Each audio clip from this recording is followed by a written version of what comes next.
Jagung bakar, jagung bakar, jagung bakar. Halo bang. Ya, hello Bang, ya. jagung bakar dekat sini apa yang paling best bang?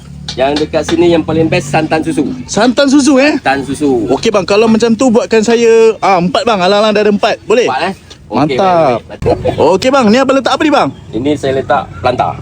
Biar bagi dia wangi. Bagi dia wangi-wangi lah. Ya, betul. Mantap. Specialnya abang ni saya nampak. Abang pakai arang bang Ya, betul. Lagi satu saya pakai arang lah. Ini style orang zaman dulu-dulu Ya. bang. Abang Saya dah berapa pakai tahun gas. niaga ni bang? Saya kat sini jagung bakar. Nanti ni lagi lama lah. Mungkin 12. Dah 12 tahun Ya, betul. Okey guys, so kalau korang datang Kelebang, korang boleh cari ni jagung cheese tarik Abang ni betul-betul dekat depan, dekat dengan farm fair ni, dekat Kelebang. Satu batang berapa ringgit ni bang? Satu batang saya jual RM5 saja. RM5 je? Ui, murah bang.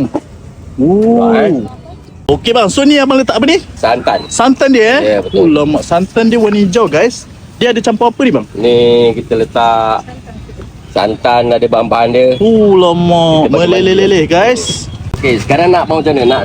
Nak pedas ke nak santan susu saja? Oh, ada yang pedas juga? Ada flavor. Dia ada pedas manis. Santan susu. Okey bang, 2 santan susu, 2 pedas, boleh? 2 santan susu, 2 pedas. Betul. Boleh? Santan susu nak pedas, kita tak panaskan balik. Oh, panaskan balik? Ya. Supaya dia macam meresap bang Ya. Mantap. Supaya santan tu masuk ke dalam jagung. Oh, faham? Okey, yang ni dah siap bang Ini yang santan susu tadi lah. Susu manis Ya.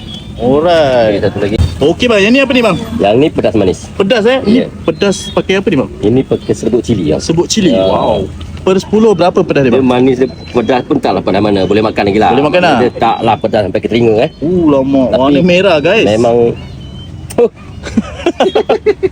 ya, saya letak kuah lagi. Oh, bubur kuah lagi. Ya, biar dia bila kita makan tu rasa kuah-kuah, manis-manis pedas. Faham. Ya kan? Jadi bila kita makan tu nikmat pedas tu ada, manis pun ada. Manis-manis pedas Ya. Oh, pusing-pusing bang Ya, kita pusing. Lama. Bakar abang punya dah siap. Okey, dah siap bang Dah. Alright. Bungkuskan. 4 batang ni berapa ringgit? 4 batang 20. RM20. Terima kasih. Terima kasih.